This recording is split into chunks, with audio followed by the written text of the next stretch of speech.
So I got a new drone and I'm pretty excited about it. Take a look.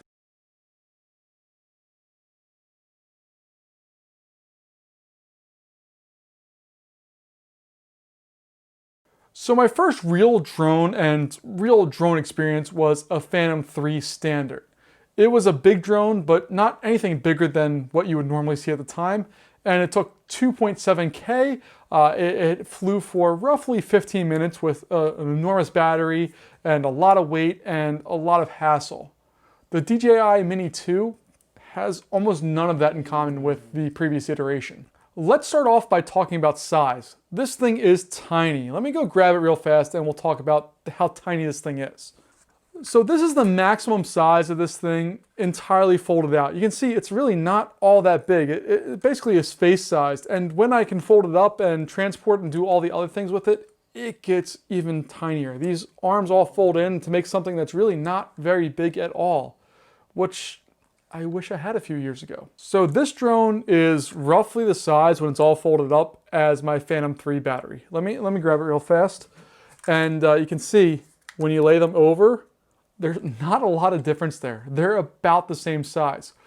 I'm gonna grab a different piece because this thing's heavy and I think it's actually heavier or about the same weight as this entire drone.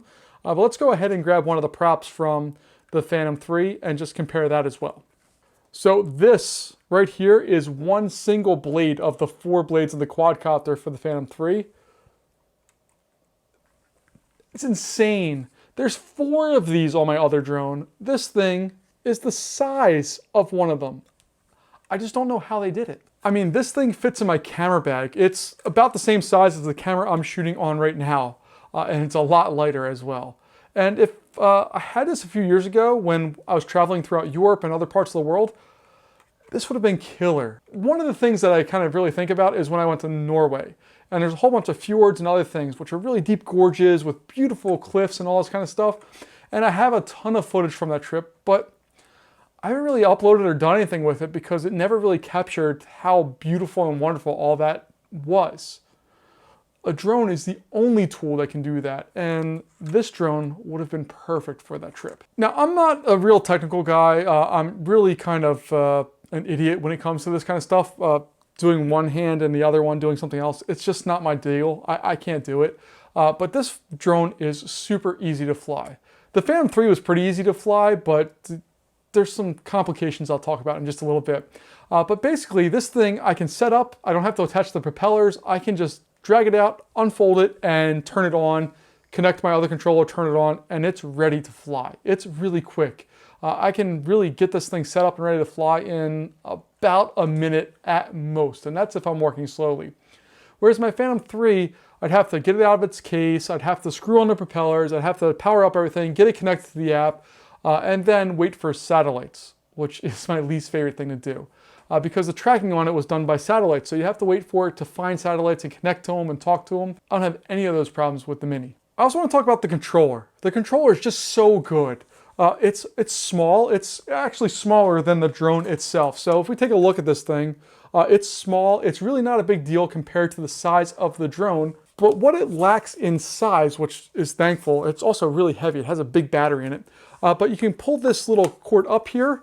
You put your phone in here, and there's charging cables right there. They can go through and it connects in. This thing has an incredible antenna in it. It can broadcast out a signal over 6 miles or roughly 10 kilometers.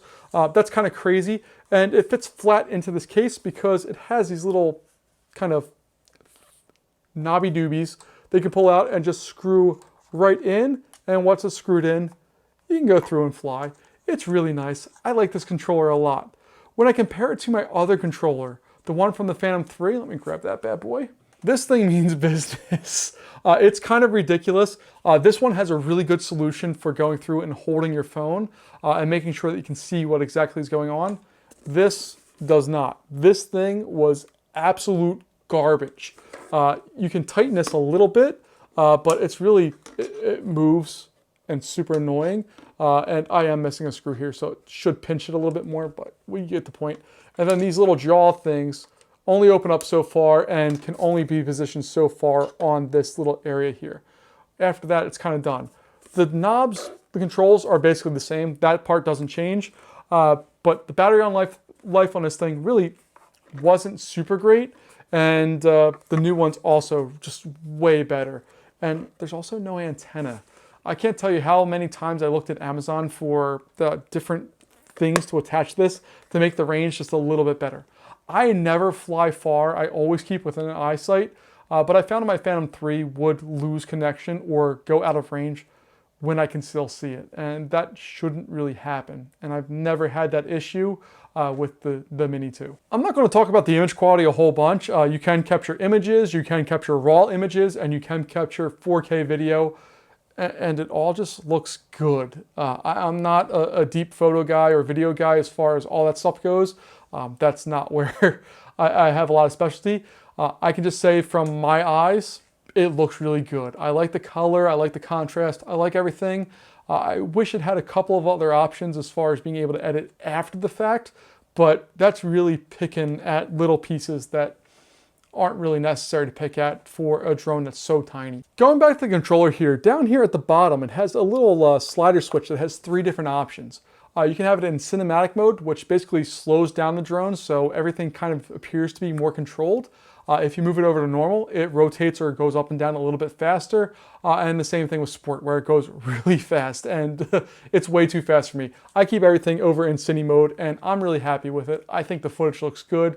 It looks professional for somebody who has almost no idea what they're doing. One thing I was hoping that this drone would have was a few more things in the way of sensors. If you look at some of its slightly bigger brothers, there are sensors around the drone to stop it from running into things. This drone really just has sensors pointing down that stop it from kind of crashing when it's landing. Otherwise, there's no real sensors, so keeping point of view or looking at it is really important to what we're doing here. But if that's the only drawback of this drone, I'm pretty happy with it overall. One other important thing about this drone is that it's under 250 grams, and that's the magic number according to the FAA if you live in America, or if you live in most of the rest of the world, that seems to be the number. Basically, it's a weight calculation, and if you weigh above a certain amount, you need to register with whatever your governing body is. So my Phantom 3 is actually registered with the FAA. It has a identification number on it, and I have to make sure I do a whole bunch of things to be able to fly that drone. This one is categorized underneath that 250, so I don't need to do a lot of those other things. I still need to make sure I follow all the rules in line of sight and like that, which is not a big deal. But as far as going through and making sure I have all of the little boxes checked, it's a lot simpler to fly in that respect. So as far as the battery goes on this thing, the flight time is amazing. I got 25 minutes of shooting my car and doing a whole bunch of other stuff, no problem. And again, I was in cinema mode. I didn't do a whole lot of crazy fast or far stuff, which I would imagine drained the battery a little bit faster. But whenever I landed, I always had at least 20% left. So I really like this drone. I happen to get the Fly More kit, which comes with a case, some more props, and extra batteries. And this little thing's cool because it comes with 3 total batteries, which you can charge here, but there's also some USB ports here, which you can use to charge things. So if you happen to lose power or something like that, you can just charge up your phone with your drone batteries. Is it something you're going to need a lot? No, but is it something nice to have? Especially because a lot of people take these into remote places. They take them to places where power is maybe not super available. This is a super cool little option that they didn't have to include, but threw in that ability, and I'm really thankful for it.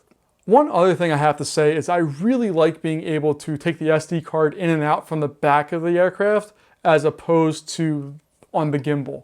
On my Phantom 3, there's a little slot at the top, and you have to push it and it rotates around, and you're just terrified that you're going to scratch your gimbal's glass up and it's going to ruin your picture.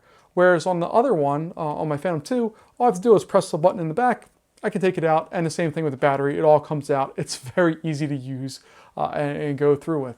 And a couple of final notes here. Everything on this drone is USB-C, which is awesome. It fits into an completely, utterly amazing small size, which I can't get enough of.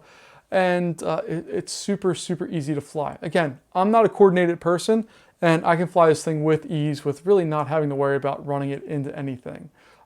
how these drones have changed over time is truly amazing to me. And I can't wait to see what they're coming up with next. So hopefully I didn't go too crazy about this thing. I absolutely love it. I think it's a great drone. It's maybe the most perfect drone. It's small, it's easy to fly, it's relatively affordable, coming in at roughly $450 or $600 for the Fly More pack or whatever it's called. But it's a really good drone. It does a lot of what I needed to do, and I'm very happy with my purchase.